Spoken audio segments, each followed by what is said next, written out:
ஒருவர் குடியரசு துணைத் தலைவர் ஆவதற்கு எல்லோரும் ஆதரவு அளிக்க வேண்டும். நிறைகளும் குறைகளும் நிறைந்த ஆட்சியாக திமுக ஆட்சி உள்ளது என மயிலாடுதுறையில் தேமுதிக பொதுச் செயலாளர் பிரேமலதா விஜயகாந்த் பேட்டியளித்துள்ளார். மயிலாடுதுறையில் தேமுதிக பொதுச் செயலாளர் பிரேமலதா விஜயகாந்த் உள்ளம் தேடி இல்லம் நாடி பிரச்சார பயணம் மேற்கொண்டார். சின்னக்கடை வீதியில் மக்களை தேடி மக்கள் தலைவர் கேப்டன் என்ற ரதத்திற்கு படையலிட்டு துவங்கி வைத்து ரோட் ஷோவாக நடந்து சென்று மக்களை சந்தித்தார். பூக்கள் தூவி வான வேடிக்கையுடன் ஆடும் குதிரையாட்டம், ட்ரம்ஸ் வாத்தியம் முழங்க பேரணியாக அழைத்துச் சென்றனர். பட்டமங்கல தெருவில் நடந்து சென்றும் ரதத்தில் ஏறியும் உற்சாகமாக பிரேமலதா பொதுமக்களை சந்தித்து கையசைத்தார். தொடர்ந்து பெரியகடை வீதி அருகே பேசுகையில், மயிலாடுதுறை தொகுதி ஏற்கனவே தேமுதிக கோட்டையாக இருந்தது. வரும் தேர்தலில் மீண்டும் இத்தொகுதியில் தேமுதிக வெற்றி பெறும். அவ்வாறு வெற்றி பெற்றால் இங்குள்ள பாதாள சாக்கடை பிரச்சினைக்கு தீர்வு காணப்படும். புறவள்ளி சாலை அமைக்கப்படும். புதிய பேருந்து நிலையத்தை விரைந்து பயன்பாட்டிற்கு கொண்டுவர நடவடிக்கை எடுக்கப்படும். தமிழக போக்குவரத்து துறை அமைச்சர் தொகுதியிலேயே கூட பேருந்து வசதிகள் இல்லை. தெருவுக்கு 10 டாஸ்மாக் கடைகள் திறந்ததை விட வேறு பெருமை எதுவும் இல்லை. தேமுதிக வெற்றி பெற்றால் டாஸ்மாக் கடைகள் படிப்படியாக குறைக்கப்படும் என்றார். கால்டெக்ஸ் பகுதியில் ரோட் ஷோவை நிறைவு செய்த பின்னர் அவர் செய்தியாளர்களிடம் பேசுகையில், தேசிய ஜனநாயக கூட்டணி சார்பில் சிபி ராதாகிருஷ்ணன் குடியரசு துணைத் தலைவர் வேட்பாளராக அறிவிக்கப்பட்டுள்ளார். அவர் வெற்றி பெற்றால் அது நிச்சயம் தமிழ்நாட்டிற்கும் தமிழர்களுக்கும் பெருமை மிகுந்ததாக இருக்கும்.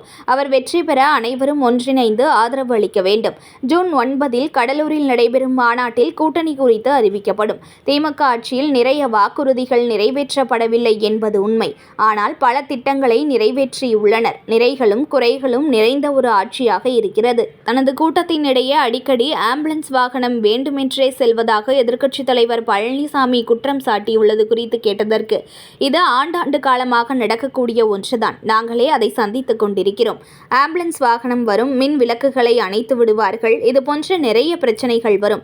தமிழகத்தில் கட்சி தலைவர்கள் என்பது புதுசு கிடையாது. தேமுகவில் கேப்டன் வளர்த்த எம்எல்ஏக்கள் முதுகில் குத்திவிட்டு சென்றதுண்டு.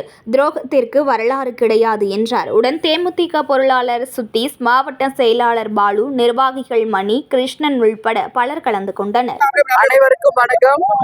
இன்னைக்கு மயிலாடுதுறையில எங்களுடைய உள்ளம் தேடி இல்லம் நாடி மற்றும் மக்களை தேடி மக்கள் தலைவர் என்று கேப்டனுடைய ரத யாத்திரை இன்னைக்கு தமிழ்நாடு முழுக்க நாங்க வந்து கொண்டிருக்கிறோம். அந்த வகையில் இன்னைக்கு மயிலாடுதுறை தொகுதியில மக்களாகிய எல்லாரையும் சந்தித்து, எங்கள் கழக நிர்வாகிகளை சந்தித்து கேப்டனுடன் அவருடைய ரத யாத்திரையில வரோம்.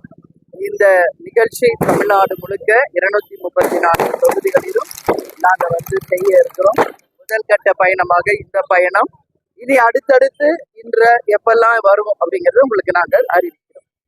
வேற எதுவும் நீங்க கேட்கலாம். இது ஏற்கனவே மயிலாடுதுறை முரசு வென்ற தொகுதி.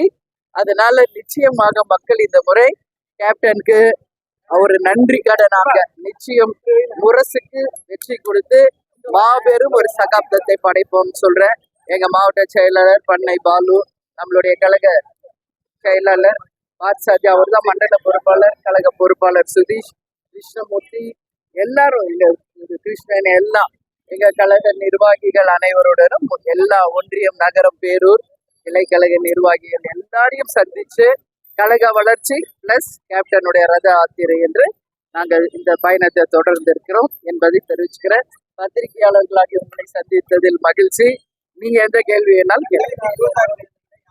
2026 ஜனவரி 9 கடலூரில் மாநாட்டில் உங்களுக்கு அறிவிக்கப்படும் என்பதை பலமுறை சொல்லியிருக்கேன். அதனால இவ்வளவு நாள் வெயிட் பண்ணிட்டீங்க. கொஞ்சம் ஜனவரி 9 வரைக்கும் வெயிட் பண்ணுங்க. டைம் இல்லை, அதே இப்போ நான் சொல்ல முடியாது. இது வரைக்கும் கேப்டன் வந்து எனக்கு ஒரு முறை வாய்ப்பு கொடுத்தார் விருதாசலம் தொகுதியில போட்டியிட. பார்ப்போம். இப்பவே நான் எல்லாமே உங்களுக்கு சொல்ல முடியாது. ஆமா, அது வந்து யூகங்களின் அடிப்படையில பேசப்படுறது. ஏன்னா விருதாச்சலம் தேமுதிகவுக்கு முதல் வெற்றியை கொடுத்த தொகுதி, புரியுதுங்களா? அதனால நிச்சயம் அங்க நிற்பாங்க என்பது ஒரு கணிப்பு.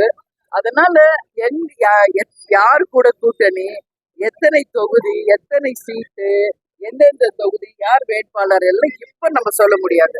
ஜனவரியில இதெல்லாம் உங்களுக்கு சொல்லுங்க. இல்ல, நாங்க இருந்த ஒரே ஹோட்டல்ல தான் அவரும் தங்கி இருந்தாரு. அன்னைக்கு அவருக்கு பிறந்த நாள் பிளஸ் அவங்க சின்னம்மா அன்னைக்கு இறந்துருந்தாங்க. ஸோ ஸோ 2 விஷயத்துக்காகவும் நாங்களும் லேட் நைட் தான் பிரச்சாரம் முடிச்சு போனோம். அவரும் வந்தாரு. ஸோ சுதீஷ் போயிட்டு பிறந்தநாள் வாழ்த்து சொல்லி அவங்க சின்னம்மா இறந்ததுக்கு கண்டோலன்ஸ் தெரிவிச்சாரு. நான் வந்து ரொம்ப லேட் நைட் ஆனது டயர்டா இருந்ததுனால தொலைபேசியிலேயே அவருக்கு வாழ்த்து சொன்னேன்.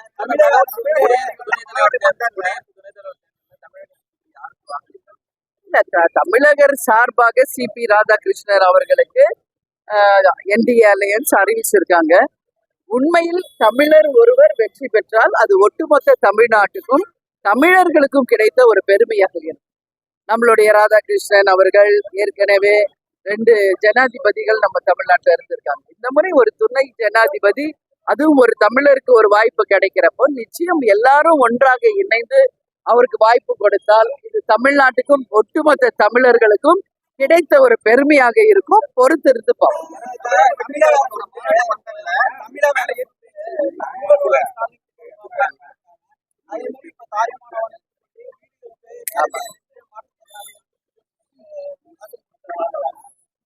இல்ல, அந்த திட்டத்தை முதல்ல அறிவிச்சதே கேப்டன் தான்.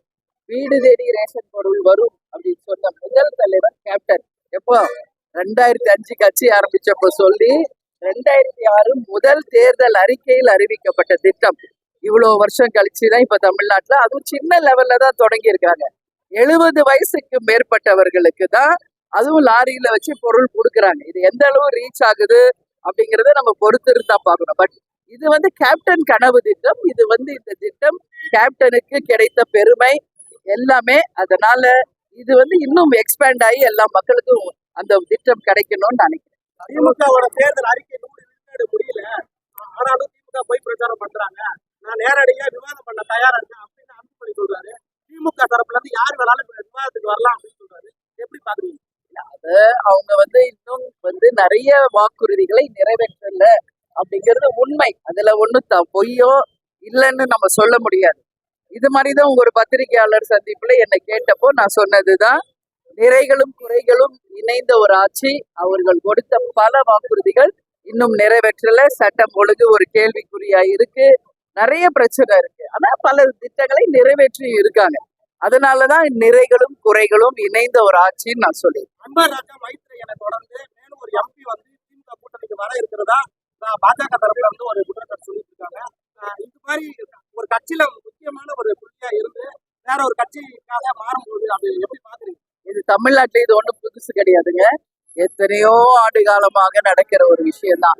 அதிமுகல இருந்து திமுக போறது, திமுகல இருந்து அதிமுக போறது, மற்ற கட்சிகளுக்கு போறது. ஏன் தேமுதிகலயே கேப்டன் பார்த்து வளர்த்த அந்த எம்எல்ஏஸே கேப்டன் முதுகிலேயே குத்திட்டு போன வரலாறுலாம் நம்ம பார்த்துக்கிட்டு தான் இருக்கோம்.